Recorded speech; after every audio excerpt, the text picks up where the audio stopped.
Sobrino, les voy a dictar hoy día la clase de fracturas nasales, de tumores y de imagenología de nariz. Entonces vamos a empezar con el tema de fracturas nasales. Entonces, más o menos para que entiendan la importancia de las fracturas, ¿no? Que en realidad pueden ser tanto en temas funcionales como en temas estéticos, ser bastante perjudiciales, ¿no? En nuestros pacientes. Y vamos a empezar primero con una breve introducción, ¿no? En la cara, ¿no? El hueso facial más frecuentemente fracturado son los huesos propios de la nariz. Generalmente los mecanismos más frecuentes por los cuales se realizan estas fracturas pueden ser los accidentes, ¿no? Los deportes, como hemos visto en el video, ¿no? En el boxeo, por ejemplo, los deportes de contacto, o también con las caídas, ¿no? Generalmente, bueno, en frecuencia se ha visto que es más frecuente en hombres que en mujeres, ¿no? Generalmente entre la segunda y la tercera década de la vida. Estos tratamientos pueden llegar a largo plazo, ¿no? Sobre todo los tratamientos estéticos, ¿no? En los pacientes, a veces cuando las fracturas son muy severas, los tratamientos estéticos pueden tomar inclusive varias cirugías para su reconstrucción, ¿ya?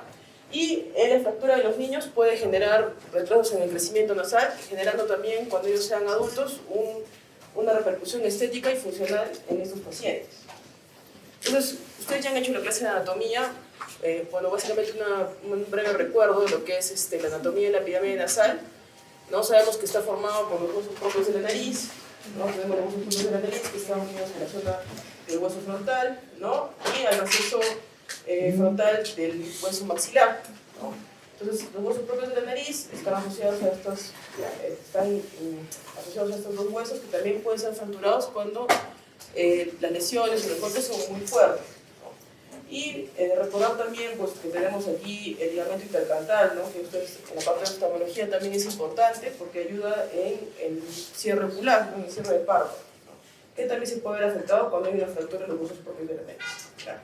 En esta otra imagen tenemos lo que es el área K, que es la unión de los huesos propios de la nariz con los cartílagos laterales superiores, que en realidad al fracturar esta zona puede generar la nariz sencilla de montar, como hemos visto en el video al inicio, ¿no? Que hay un hundimiento de la nariz, ¿no?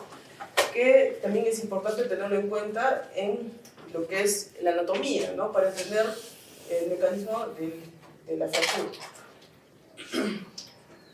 Bueno, recordar también lo que es la anatomía del tabique nasal, que está, bueno, por el cartílago cuadrangular, ¿no? Tenemos el hueso Bomer, la lámina perpendicular del etmoides, que se articula a la cresta maxilar, ¿no? Y lo que forma lo que es el tabique de la nariz, ¿no? Y atrás, bueno, vemos lo que es el hueso senoidal, que ya da lo que es el seno senoidal.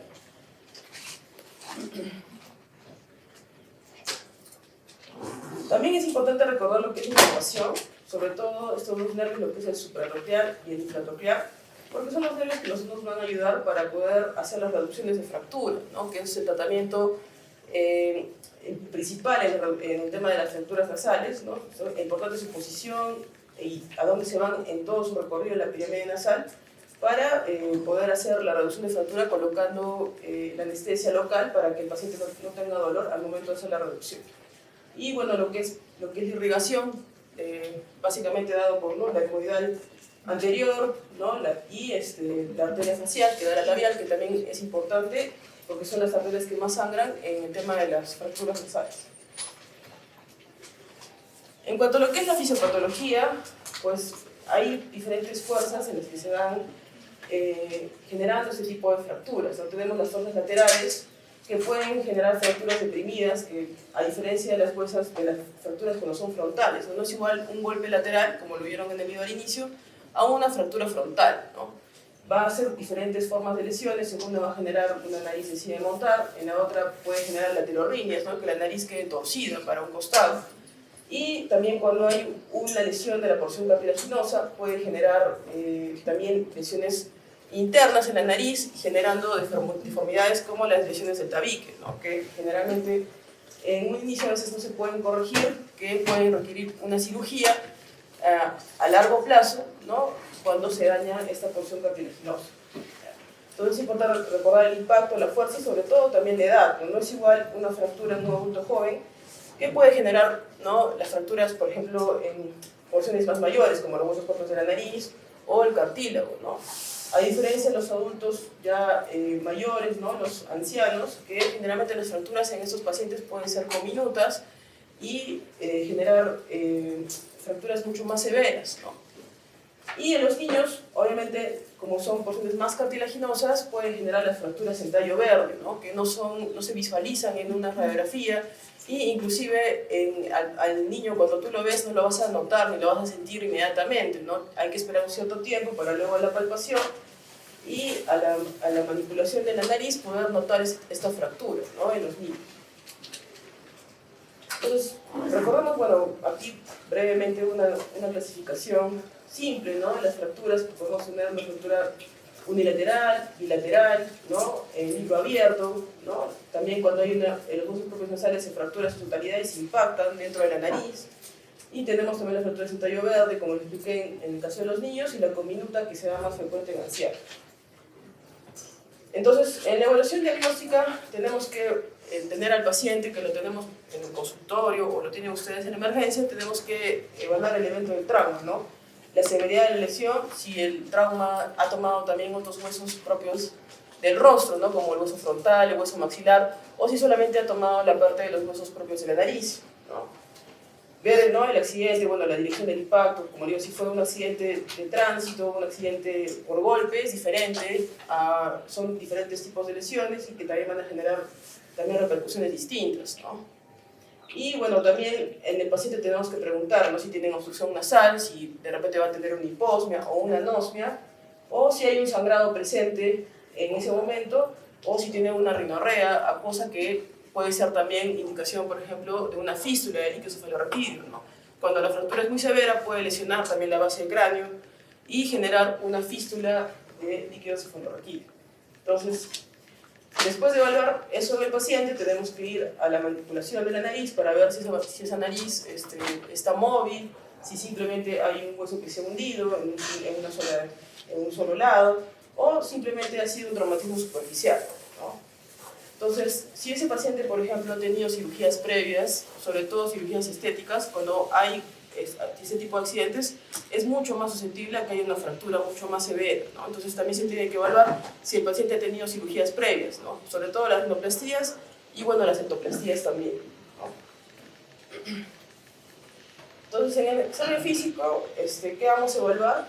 ¿No? Vamos a ver si hay una desviación o una asimetría, una deformidad a la primera inspección en el paciente, ¿no? Como les he explicado, ver la epistaxis, la inflamación, si hay una equimosis periorbital, ¿no? O si la obstrucción nasal es permanente, ¿no? Por ejemplo, como vemos aquí en la imagen, tenemos que ver las vistas de frente, las vistas de perfil y las vistas de base, ¿no? Las vistas de frente nos van a servir sobre todo para ver si hay un colapso de los huesos propios de la nariz o si ha habido una laterorrhenia severa junto con una dislocación del cartílago cuadrangular, ¿no? Entonces es importante ver esa vista de frente en el paciente, ¿no? Si también había un ensanchamiento del dorso porque se ha fracturado ambos huesos propios de la nariz y se han hundido ambos huesos propios de la nariz. Ahora, en la vista lateral, pues podemos ver las jivas, ¿no? Las jivas osteocartilaginosas, o solamente es una jiba ósea, que generalmente se presentan más en los traumatismos superficiales, ¿no? Y las desviaciones en la zona pulmonar es básicamente para ver las dislocaciones, ¿no? Hay una luxofractura del cartílago cuadrangular, se sale de su corredor de la cresta maxilar y puede generar, ¿no? La presión como se puede obstruir una de las fosas nasales a causa de esa luxación. Entonces, nosotros cuando hacemos la inspección, ¿no? Tenemos que ver tanto estas tres vistas en el paciente para poder evaluar cuáles han sido los componentes que están implicados o que están generando la obstrucción en el paciente o simplemente la deformación. Posteriormente pasamos al examen físico, ¿no? Realizando la palpación, si hay la movilidad de la pirámide nasal, ¿no? Si hay hundimientos también o crepitaciones, ¿no? Para generar de repente las fracturas comminutas, vamos a sentir crepitaciones al momento de la palpación. Y si es que hay una epistaxis, tenemos que hacer el control de la epistaxis. Si ustedes tienen una laterorrhenia o hay una deformación de la pirámide nasal que está consangrado, hasta que ustedes no reduzcan esa fractura, el paciente va a seguir sangrando, ¿no? Por más de que intenten colocar un taponamiento anterior, que bueno, ustedes ya lo están haciendo en sus prácticas con sus profesores, si es que no reducen la fractura, igual va a seguir sangrando el paciente a pesar de que le coloquen un taponamiento. Entonces lo ideal es así tratar de hacer la reducción si es que hay una movilización de la pirámide nasal en ese momento, ¿no? Y bueno, si no tienen un rinoscopio y una lámpara frontal, ustedes pueden evaluarlo con una linterna, ¿no? Para poder evaluar sobre todo este signo que es el más urgente en una fractura, ¿no? Que es el hematoma septal, como lo ven aquí, ¿no? Que se ve, ¿no? Como un bulto que puede ser violáceo o rojizo, como lo ven aquí, que en realidad esa es la emergencia que nosotros debemos tratar en un inicio, cuando hacemos o sea, tenemos este tipo de pacientes. Porque al no tratar este hematoma, el paciente a la larga puede generar un absceso, ¿no? Se puede infectar esta colección que está internamente en el cartílago cuadrangular y generar una perforación en el tabique a futuro y generarle una deformación de la nariz, como una nariz sencilla de montar, que en algunos pacientes pueden presentar por no el manejo adecuado de este tipo de fractura, ¿no? Entonces ustedes, si visualizan esto, debe hacerse un drenaje inmediato, ¿no? Así como hacen los drenajes de los abscesos, igual, no se hace el drenaje, va a salir probablemente secreción purulenta si es que han pasado muchos días, o sanguinolenta, ¿no? Posteriormente colocar un taponamiento para evitar que se vuelva a llenar esa zona del espacio del pericondrio que está junto con el cartílago cuadrangular, para poder evitar, ¿no? Ese absceso y posterior perforación en el paciente. Entonces es importante sobre todo esto en el examen físico inmediato, ¿no? De las fracturas, ¿no? Porque si es que hay una fractura y no hay un hematoma, ese paciente puede esperar después para una reducción de fractura por el otorrino, ¿no? Entonces eso para que lo tengan en cuenta, ¿no? Si es que no hubiera el hematoma septal, pues simplemente si es que se pueden hacer la reducción, como les explicaba en ese momento, movilizar la pirámide nasal hacia la zona central, ¿no? Bueno, nosotros colocamos la férula de yeso, si es que no hay un sangrado, si es que hay sangrado, se coloca el taponamiento y la férula de yeso posteriormente, ¿no? Y obviamente puedes indicar medios físicos, ¿no? Como el hielo local en las zonas de inflamación. Generalmente se le pide al paciente que regrese entre los 5 a 7 días posterior del evento, si solamente ha sido una fractura de los huesos propios de la nariz, para poder reevaluar después de que pasó la inflamación, para notar realmente cuál ha sido el hueso que se ha fracturado, o si el hundimiento se puede ya palpar adecuadamente para poder hacer la reducción de manera adecuada, ¿no? Entonces nosotros pedimos también las radiografías simples, ¿no? Que es lo más frecuente en el tema de imágenes en ese tipo de eventos que va a presentar las fracturas, ¿no? Entonces, al momento de pedir la radiografía, ¿no? Podemos notar en esta vista lateral, ¿no? Que hay una discontinuidad, ¿no? En la zona ósea, que generalmente se va a ver en los tipos de fracturas cuando son muy severos, ¿no? Generalmente no es un indicativo, no tienen un rol en realidad en el manejo de las fracturas nasales, sobre todo, por ejemplo, en los niños o en los adolescentes, no se va a llegar a ver, ¿no? Así como lo ven aquí en la imagen. A veces solamente con la palpación se puede ver el tema de la fractura, porque hacer fracturas en tallo verde no se van a notar en las radiografías, ¿no? Entonces, para que lo tengan en cuenta que no es indispensable tener una radiografía para hacer una reducción de fractura o para determinar el diagnóstico de una fractura de huesos propios de la nariz. En cambio, si el trauma ha sido severo, por ejemplo, si vemos si hay una equimosis periorbitaria, ¿no? Si el paciente tiene dificultades para respirar, o si vemos si tiene también una dificultad para la apertura ocular, nosotros de frente debemos pedir una tomografía de macizo facial, ¿no? Para ver si el trauma también ha implicado otros componentes óseos, ¿no? Como, por ejemplo, aquí vemos la fractura de los huesos propios de la nariz y también vemos que hay una fractura de la zona del frontal, ¿no?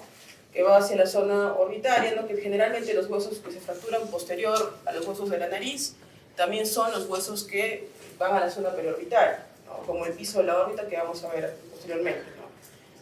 Entonces es importante pedir una tomografía de macizo facial, que ese sí es diagnóstica tanto en el tema de fracturas nasales o si también hubiera fracturas en tallo verde, ¿no? Entonces, posterior a eso, el manejo para hacer el tiempo para la reducción de fracturas generalmente debe ser a partir del quinto, generalmente del séptimo día, ¿no? Después de que ha pasado la inflamación, después de que ha pasado el evento del sangrado nasal, ¿no? Nosotros podemos empezar a hacer lo que es la reducción de fracturas, ¿no? Teniendo como un factor limitante también el tiempo, que debe ser máximo hasta los 10 o a los 14 días, que pues, se puede hacer esa reducción, porque posterior a eso ya se ha formado la primera osificación, que es el callo blando que se forma en los huesos propios de la nariz, y ya no se va a poder realizar ningún movimiento en esa zona de los huesos propios, ¿no? Porque ya ha habido una consolidación. Entonces es importante explicarle al paciente si es que ya pasó todo ese tiempo, ya debe esperar posterior a una cirugía, ¿no? que generalmente para hacer una cirugía estética y funcional mínimo deben de pasar 6 meses, ¿no? Para poder hacer un procedimiento quirúrgico en ese paciente. Y si la fractura ha venido inmediatamente, ¿no? Antes de las 2 horas y vemos si todavía no ha habido la inflamación, ¿no? En ese momento también se puede hacer la reducción, pero sí ha sido inmediatamente diagnosticado. Entonces tenemos dos tipos de manejo, ¿no? Tenemos el manejo abierto y el manejo cerrado. Frecuentemente el que más realizamos es el manejo cerrado, ¿no? Porque el manejo abierto generalmente lo hacemos cuando hay fracturas que ya están comprometiendo el tema del cartílago cuadrangular, ha habido una fractura, ha habido un destrozo en la zona del cartílago cuadrangular y hay una deformación severa que, como vimos en el video, eso ya sería un tema quirúrgico de emergencia, ¿no? Que no es tan frecuente, ¿no? Generalmente es menos del 5% de los pacientes, ¿no? Y la más frecuente es la fractura, la reducción incruenta, ¿no? La cerrada en los pacientes, que nosotros pues al momento al quinto, séptimo día palpamos la zona del hueso propio de la nariz que se ha hundido o está metido hacia la zona interna de la nariz y usamos, ¿no? Estos instrumentos que usamos para la reducción de fractura para regresar ese hueso a su lugar, ¿no? Posteriormente nosotros colocamos unos tutores o podemos colocar taponamiento para que apoye ese hueso y no se vuelva a hundir, ¿no? Y colocamos la férula de yeso encima, que debe estar más o menos entre 7 a 10 días.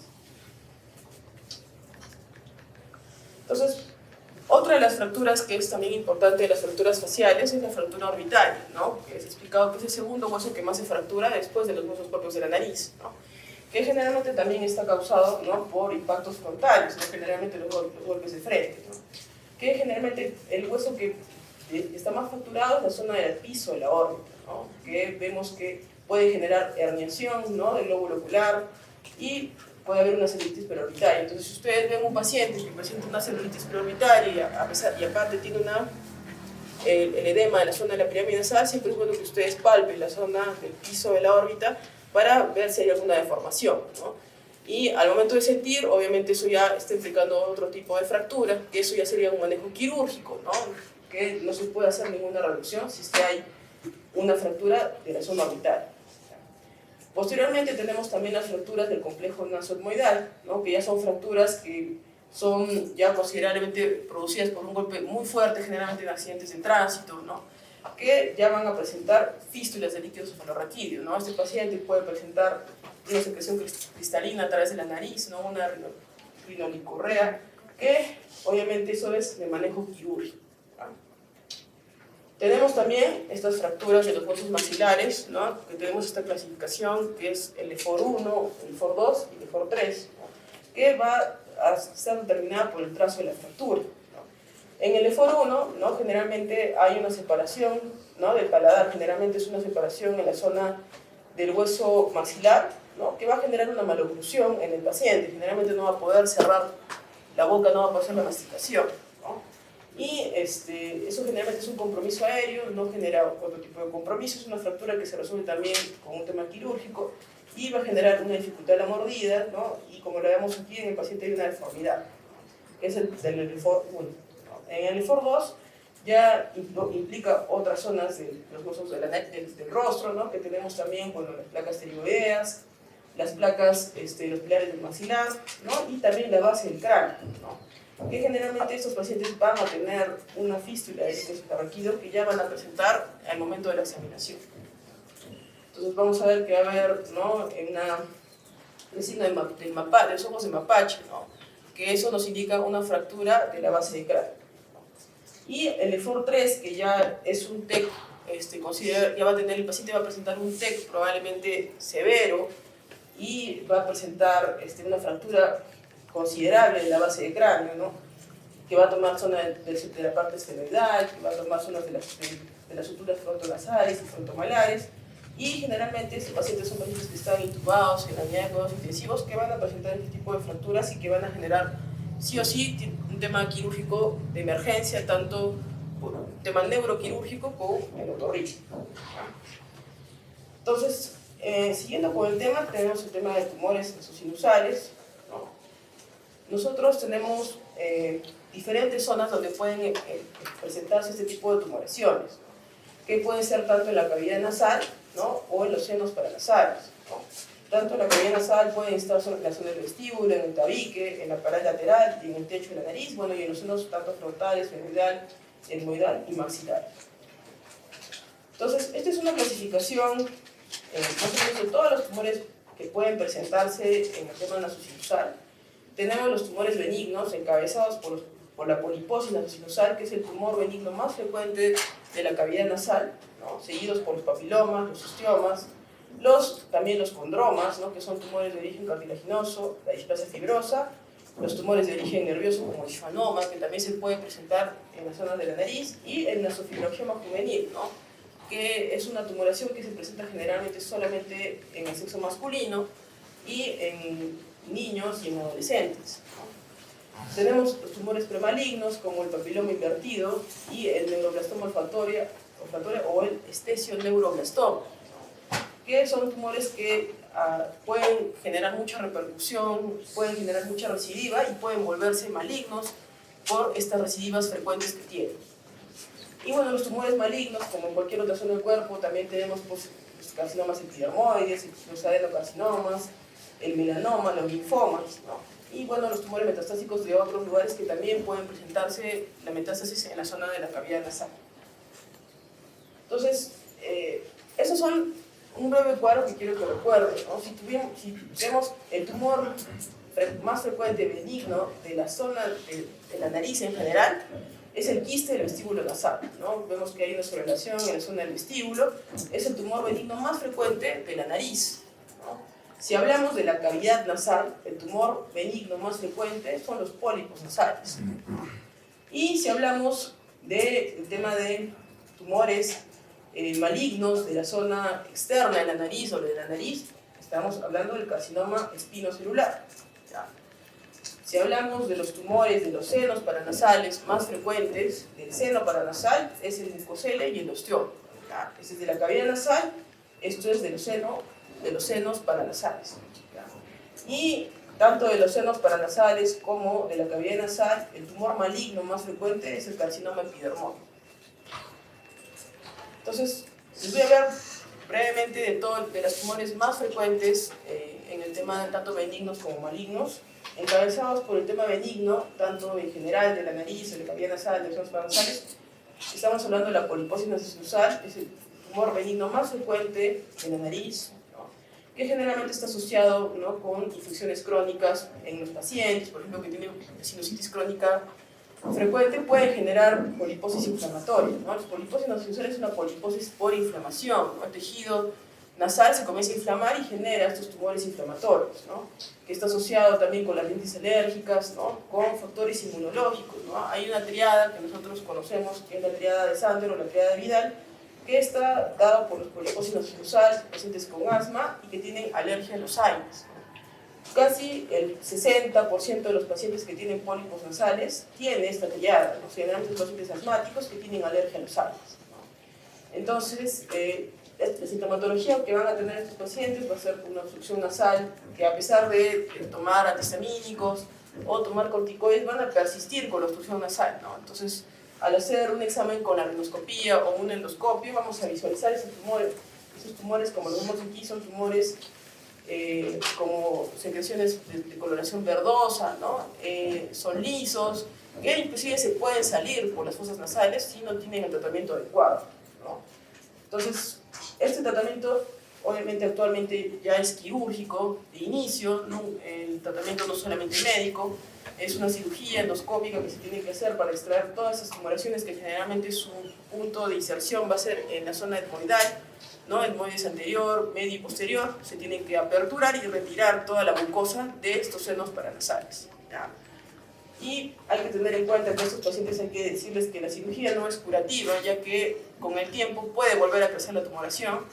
Por eso es que deben de recibir un tratamiento de por vida a base de corticoides intranasales, ¿no? Y tomografías que deben de controlarse una vez al año al inicio y luego cada 5 años, ¿no? Pero decir que no es curativa, una vez que tú tienes pólipos, lamentablemente los pólipos van a estar siempre, ¿no? Simplemente hay que acudir siempre a controles para ver que los pólipos no vuelvan a crecer. Seguimos con lo que es los papilomas, ¿no? Que, bueno, los papilomas se pueden presentar también en un 4% de las tumoraciones nasosinusales. son dadas, ¿no?, por una hiperplasia de la mucosa nasal, que generalmente pueden ser sésiles y están de forma excrescente, ¿no?, y en algunos casos de forma pedicular.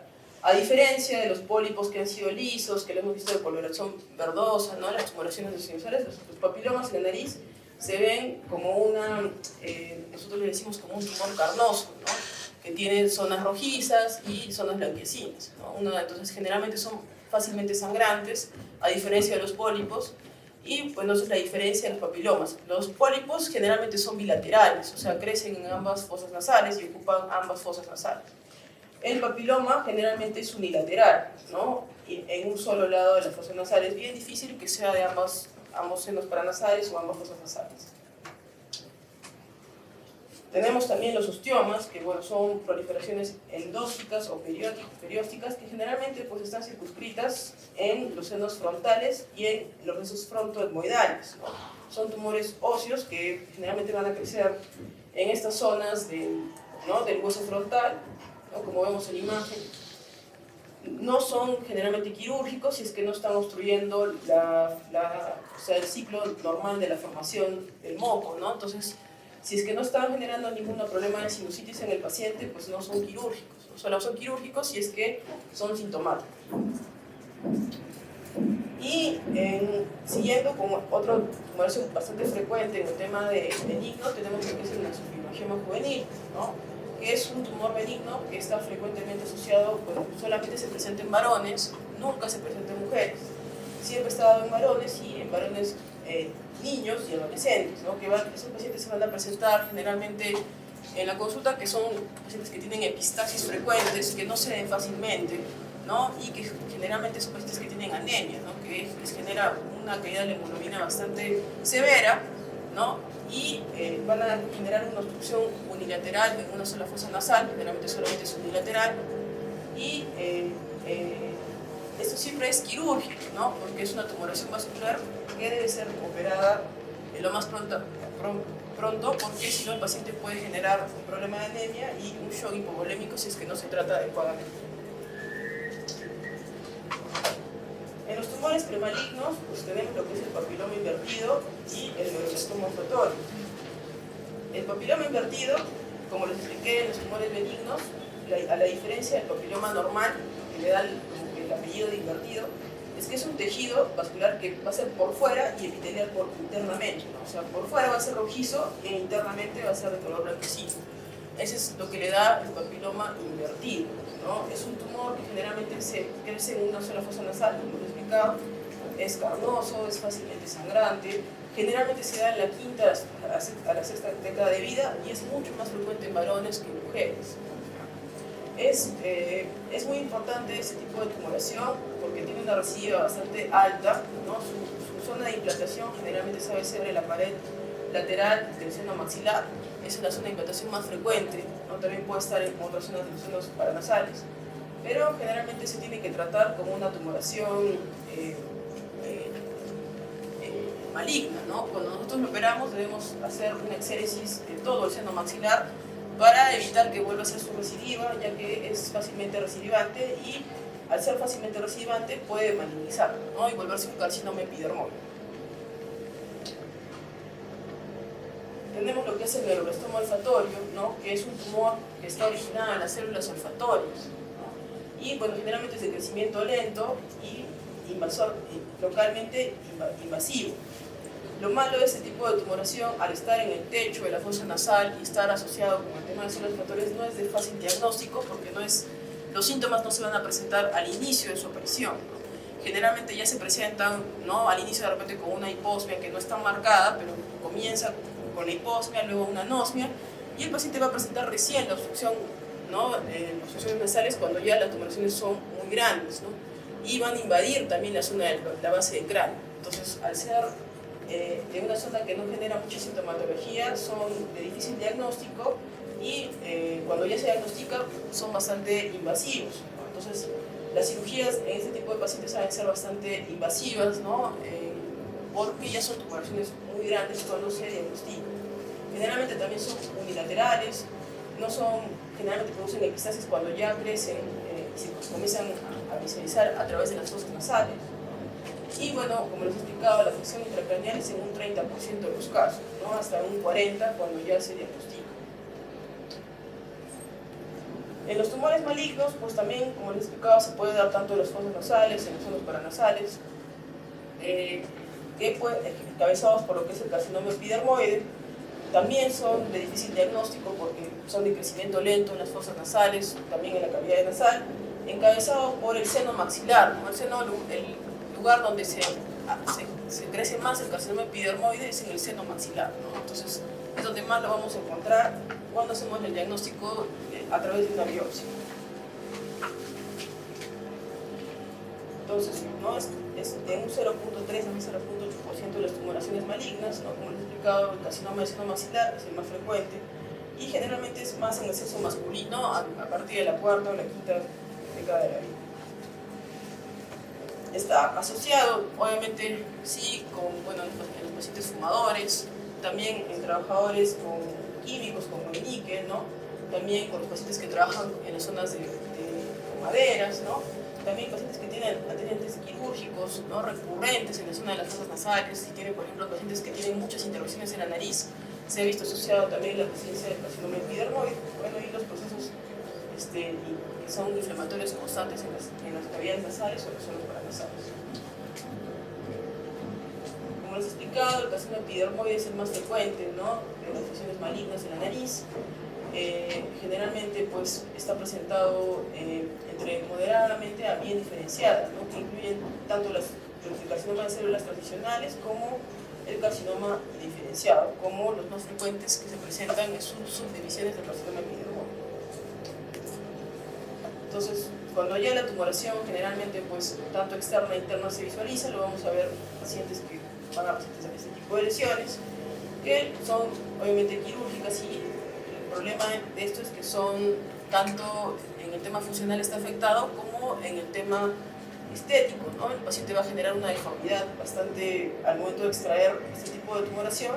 Es un paciente que prácticamente no va a tener nariz, ¿no? Y generalmente son pacientes que posterior van a usar prótesis de silicona, ¿no? Para, si es que obviamente superan también el tema de la quimioterapia y la radioterapia.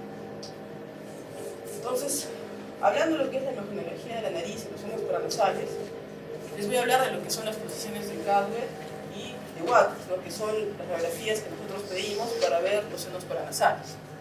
Entonces, la posición de Cadwell, ¿no? Que es la radiografía frontonasal, generalmente nosotros la pedimos para ver la incidencia que evalúa el seno frontal, el tabique nasal, los corones inferiores, las encías etmoidales y los rebordes orbitales. Pero sobre todo evaluamos el seno frontal, ¿no? Y las encías etmoidales. Entonces, cuando nosotros pedimos una posición de Cadwell, nosotros vamos a evaluar lo que es el seno maxilar, como vemos aquí en esta imagen. Vamos a ver el tabique, los cornetes de la nariz, ¿no? Y las encías etmoidales, como se pueden ver. Como vemos, es una incidencia frontonasal, ¿no? Más o menos se toma esta posición y, como les digo, nos sirve más que todo para ver el seno frontal, las encías etmoidales y el tabique nasal. A diferencia de la posición de Watkins, que es una radiografía mentonasal, que se toma en esa posición, que nos va a servir para evaluar el seno maxilar como en primera opción, ¿no? Que sobre todo nos va a servir para sinusitis agudas en los pacientes que presentan síntomas. Y el segundo evalúa lo que es el seno frontal también, ¿no? Y bueno, otras zonas de la órbita, ¿no? Pero sobre todo la posición de Watkins nos sirve para evaluar el seno maxilar. Entonces, como vemos ahí, tenemos la posición, cómo se toma la radiografía. Vemos, por ejemplo, aquí cómo está tomando la zona de los senos maxilares. Por ejemplo, acá podemos ver un nivel hidroaéreo en un paciente que va a presentar una sinusitis maxilar aguda, ¿no? Hay dos niveles hidroaéreos, ¿no? Hay una opacidad en la zona de la radiografía y nos puede servir para un diagnóstico de una sinusitis maxilar aguda. La radiografía de los propios de la nariz, que ya les he explicado, ¿no? Es una radiografía que se pide, radiografía lateral, ¿no? En ambos laterales, tanto el lateral derecho como izquierdo, se debe de pedir de forma, en esa forma es como se pide las radiografías para ver las fracturas de los huesos de la nariz. Y seguimos con la tomografía, que actualmente en realidad pues nosotros ya no pedimos mucho la radiografía, porque el diagnóstico que nos sirve ya tanto para sinusitis aguda y crónica, porque las radiografías no nos sirven para una sinusitis crónica, nos sirven únicamente la tomografía de los senos paranasales, ¿no? Entonces, esto es lo que más pedimos para el tema del diagnóstico, tanto tumoral como sinusitis, tanto de la desviación del tabique, los cornetes, ¿no? Para ver todo lo que está involucrado en el paciente que tiene la sintomatología de obstrucción nasal o de rinorrea maloliente. Entonces, nosotros como pedimos la tomografía, es una tomografía de senos paranasales, ¿no? Que va a ser en corte axial, coronal y sagital, sin contraste de inicio, ¿no? Si estamos escuchando alguna tumoración, recién la pedimos con contraste. Entonces, aquí tenemos por ejemplo, un corte axial, donde vamos a ver los senos maxilares, ¿no? Vemos el tabique nasal, vemos parte de los cornetes inferiores, ¿no? Se va a ver cuando hay una adecuada neumatización, se va a ver, ¿no? Que no hay ninguna opacidad en la zona de los senos maxilares, ¿no? Eso nos indica que los senos paranasales están sanos, están bien ventilados. Por ejemplo, los cortes siguen avanzando, van desde abajo hacia la zona hacia arriba, podemos ya evaluar lo que son las endillas etmoidales, ¿no? A diferencia de otros senos paranasales, los senos etmoidales tienen celdillas, ¿no? Que son múltiples celdillas, que inclusive cada celdilla tiene su nombre propio, ¿no? Eso yo no lo voy a explicar porque eso ya es más especialidad, pero cada celdilla etmoidal tiene su nombre. Y nosotros la evaluamos para ver cuál es la que está comprometida o a partir de cuál es la que empieza las celdas etmoidales anteriores, medias y posteriores. Tenemos también, por ejemplo, cuando los cortes ya van más hacia la zona posterior, vemos, por ejemplo, acá el seno senoidal, ¿no? Tenemos las endillas etmoidales, el tabique y el seno senoidal, ¿no? Que nos sirve sobre todo nosotros como otorrinos para ver la zona de los macroadenomas. Nosotros como otorrinos operamos también los macroadenomas con neurocirugía, hacemos el abordaje a través del seno senoidal para llegar a la zona donde están los macroadenomas. Tenemos este corte coronal, ¿no? Para ver básicamente, pues obviamente también, bueno, aquí vemos una lesión del tabique, vemos los cornetes inferiores, el cornete medio, aquí ya está empezando el receso frontoetmoidal, ¿no? Los etmoides van hacia el seno frontal, ¿no? Y pues, sirve para evaluar todos los componentes de la nariz. Ya un corte más posterior, vemos las endillas de los senos senoidales, ¿no? Y bueno, aquí la zona del cabo. Por ejemplo, aquí una tomografía patológica, a diferencia aquí vemos si está una adecuada neumatización del seno maxilar, aquí vemos por ejemplo que hay una sinusitis, ¿no? Que probablemente dependiendo de lo que nos diga el paciente puede ser una sinusitis crónica o aguda. Y generalmente las sinusitis están dadas por la desviación de tabique o, por ejemplo, como vemos aquí, hay una hipertrofia del cornete inferior. Y al ser este cornete muy grande, obviamente hay una obstrucción del drenaje normal del seno maxilar. Entonces, el cornete le está generando el drenaje normal de este seno paranasal y lo vemos a través de la tomografía para tomar una decisión quirúrgica, ¿no? En este paciente, aparte de obviamente hacer la cirugía de los senos maxilares, también hacemos la cirugía de los cornetes, ¿no? Porque es el causante de la sinusitis. Aquí vemos en la sagital, ¿no? Por ejemplo, evaluamos más lo que es el seno frontal, ¿no? El seno frontal, el seno esfenoidal, como les explicaba, ¿no? Acá vemos la zona donde están los macroadenomas hipoficiales, ¿no? Por eso nosotros entramos a través de la hipófisis para poder sacar los tumores con neurocirugía. Estos son unos TAC patológicos, ¿no? Para que los tengan en cuenta, ¿no? Vemos acá, por ejemplo, una desviación severa del tabique, ¿no? Al ser tan severa, el cornete inferior y el cornete medio han tenido espacio para crecer, ¿no? Tenemos una hipertrofia del cornete inferior y medio, ¿no? Entonces ese paciente prácticamente no debe respirar por ambas fosas nasales, entonces es un tema quirúrgico, ¿no? De inicio. Igual, ¿no? Vemos acá, por ejemplo, ya la desviación está comenzando a generar zonas de aumento de la hipertrofia de la mucosa del seno maxilar a causa de la desviación y la hipertrofia de los cornetes. Igual, por ejemplo, acá una sinusitis en el paciente, ¿no? Que ya está en una sinusitis crónica. Estos son pacientes con pólipos nasosinusales, como les he explicado, la zona donde más crecen es en la zona etmoidal, ¿no? Y todos los senos etmoidales están tomados, generando probablemente en este paciente una pansinusitis a la larga, ¿no? Que todos los senos paranasales van a estar tomados, como vemos en la tomografía del costado, que todos los senos paranasales ya están, ¿no? comprometidos, generando una pansinusitis. Bueno, esta es la etmoiditis para ver, bueno, lesiones descendillas etmoidales en los cortes coronarios. Por ejemplo, también podemos haber quistes, ¿no?, de retención, que generalmente estos quistes de retención, que son como tumores redondeados, que se ven, a diferencia de los como niveles hidroaéreos, estos son tumores de forma redondeada, que generalmente se dan en zonas maxilares y están asociados con las endodoncias, ¿no? Hay una sinusitis odontógena que nosotros como otorrinos también tratamos, que generalmente cuando los pacientes tienen muchas endodoncias, ¿no?, en la zona de los dientes, sobre todo estos pacientes obviamente van a presentar quistes de retención en la zona maxilar. También podemos tener sinusitis fúngica, ¿no? ¿Cómo lo diagnosticamos? A diferencia del otro, hay una zona de calcificación. Eso es una indicación de que probablemente hay una sinusitis por hongos en por ejemplo, las zonas maxilares, como vemos aquí en imagen, ¿no? Esta calcificación nos indica una probable sinusitis fúngica en el paciente. Cuando estos ya son el cornete medio, por ejemplo, también puede estar crecido, generalmente no hay una cornete medio anguloso cuando hay una hiperneumatización del cornete medio. Y bueno, el papiloma invertido, como les he explicado, no es una tumoración que comienza a crecer a través de la zona de la pared lateral de las fosas nasales, ¿no? Y bueno, generalmente solamente es unilateral. El osteoma, que es una tumoración redondeada, que a diferencia del otro es como una clasificación redondeada, ¿no?, como la vemos en la zona de la tomografía. Y bueno, esta es una imagen de un paciente que tiene cáncer, ¿no? Por ejemplo, un carcinoma epidermoide, donde vemos que ya se ha destruido prácticamente todas las paredes del seno maxilar, está tomando zonas de la zona pterigoidea, pterigomaxilar, ¿no?, y se está introduciendo inclusive ya hacia la zona de la base del cráneo. Igual, por ejemplo, acá, condrosarcoma, que está introduciéndose en el globo ocular, ¿no?, vemos cómo invade, ¿no?, cuando son tumoraciones malignas, son invasivas, ¿no? Y en estos pacientes es donde nosotros pedimos una resonancia, ¿no? Como vemos aquí, son imágenes de resonancia magnética con contraste. Entonces, ya para finalizar, les voy a hacer estas preguntas que están ahí en la diapositiva, y si me responden, no sé, todos juntos o si quieren uno, ¿cuál es la alternativa? Por ejemplo, la primera.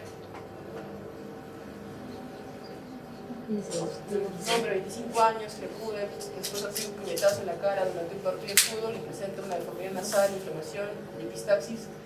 ¿Cuál es el paso más adecuado en el manejo inicial? La A, la B, la C, la D. ¿Cuál? ¿Por qué? Porque no nos da el tiempo, ¿no?, para ver si esto puede ser, pues hace si es una hora y poder hacer la corrección en ese momento, ¿no? Entonces, y para poder ver que realmente está lacerado y la radiografía también pueda salir mejor, hay que darle analgésicos y ponerle. Cierto, está bien, es la C. La siguiente, ¿no? Tenemos un paciente con traumatismo nasal que presenta una obstrucción nasal bilateral y una masa azulada en el tabique nasal. ¿Cuál es el siguiente paso más adecuado en el manejo? ¿Cuál es? Sí. ¿Por qué? Porque podría ser es un hematoma. Es un hematoma, ¿no? Es un hematoma del tabique, ¿no? Entonces el hematoma es un manejo de emergencia, como lo he explicado. Si es que no se drena, a ese paciente le pueden generar una repercusión para toda su vida, porque se perfora el tabique, se deforma la nariz y le genera una nariz sencilla de montar, que obviamente en el futuro es una repercusión tanto funcional como estética del paciente. En la última, ¿de cuál es la siguiente? ¿Es una complicación a largo plazo? La C, ¿no? La deformidad sencilla de montar, ¿sí? Y, por ejemplo, ¿cuál de los siguientes signos indicaría con mayor probabilidad una fractura de la lámina cribosa tras un traumatismo nasal? ¿Cuál? Creo que la B. ¿Cuál?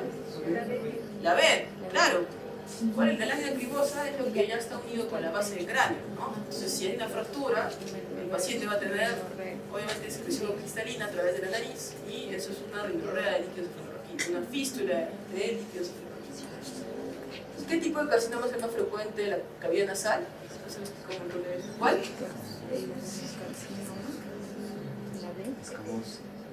¿Cuál es el otro nombre del epidermoide? escamosos, ¿no? Este de aquí, un hombre de 50 años con una rinitis crónica será intervenido con cirugía endoscópica nasal. ¿Qué prueba de imagen es la más adecuada para el preoperatorio? ¿Cuál?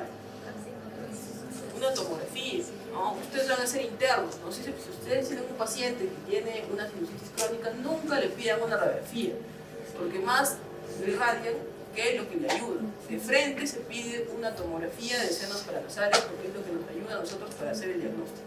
¿Ya? ¿Tienen alguna duda? ¿Algo más que quieran saber? Gracias. Sí van a haber sus preguntas en mi parte.